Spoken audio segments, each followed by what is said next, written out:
Comes to recess and lunch, the state has two recommendations, and they call for scheduling recess before lunch and allowing students 20 minutes to sit and eat. If a kid doesn't get that full 20-minute seat time, what happens is they eat their chicken nuggets and they throw their carrots and celery in the garbage and their fruit because they don't have enough time. State Auditor Pat McCarthy says in the interest of student health, she sent auditors around the state interviewing principals from 31 elementary schools to see how many, if any, were following those recommendations.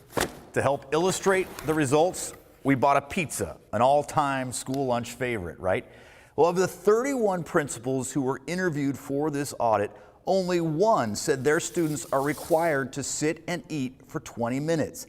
And as for having recess before lunch, more than half say they hold it after lunch. Instead of just leftovers, the state says these results could bring about some changes. So it's very safe to say that we really believe in the research behind those two findings of the state auditor. We support their work, and we intend to initiate the conversation with the system to make it a requirement. State Superintendent Chris Rakedahl, who requested the audit, would like to see recess before lunch and 20-minute seated lunch periods mandated for every school.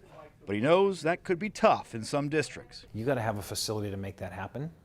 You got to have the staff there who can provide meals that way. Well, we do know that nutrition, kids having food in their bellies and being able to concentrate and think is good for learning. Auditor McCarthy says she'd be happy to testify about the study before lawmakers, but she thinks parents might have more luck with their PTAs or by talking directly to their principals.